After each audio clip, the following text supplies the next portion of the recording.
At October 19th Brown Bag Green Book, Nina Gregg shared with her audience what originally drew her to the book, Moral Ground: Ethical Action for a Planet in Peril. Called consequentialist. These are the most familiar moral arguments for most of us. They're based on the consequences of acting or failing to act. And they're so familiar to us, we may not recognize them as grounded in ethics. Just about every piece of legislation proposed at a local, state, or national level is presented as a consequentialist argument. For instance, we cannot regulate hillside development because it will have a negative effect on the economy. That'll be familiar to some of you in Knoxville. Or we must have healthcare reform to reduce and control rising costs.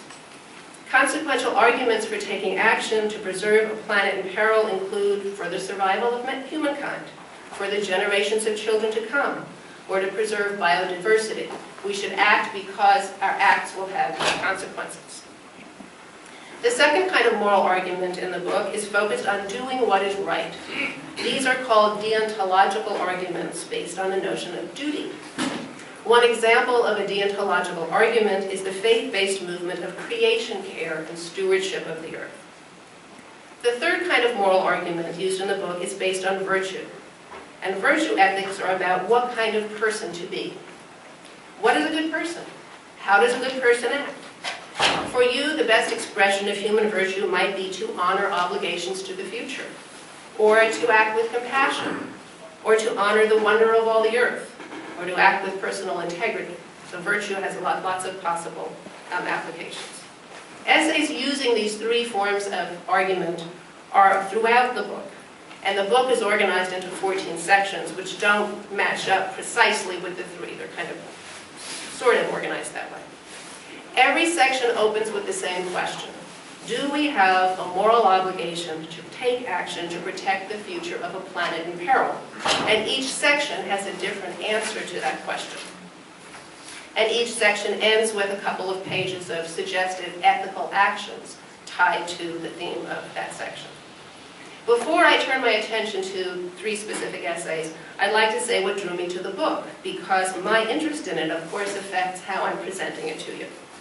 For about 5 or 6 years, I've been working on a series of projects focused on responsibility. One was a conference at the University of Tennessee in 2008 on energy and responsibility, where we had industry people, philosophers, regulators, and community people together in conversation. Another was a series of film festivals on university campuses about water and climate change and responsibility. And in this work, we've been using a document called the Charter of Human Responsibilities as a tool for reflection and action, and there are some flyers on the back table with that charter in it.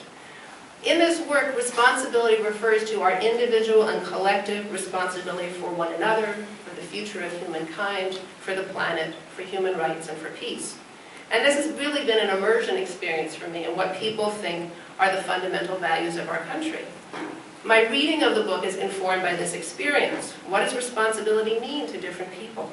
How can we cultivate cultures of responsibility? What are the barriers to behaving in a responsible way, individually, collectively, and institutionally? And the implications of those meanings of responsibility for the continued well-being of all forms of life.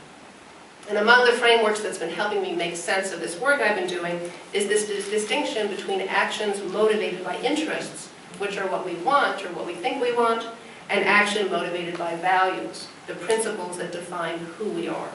This distinction was on my mind as I read through the book. So I invite you to consider as I continue what comes to mind for you about the meanings of individual and collective responsibility and what motivates you to act.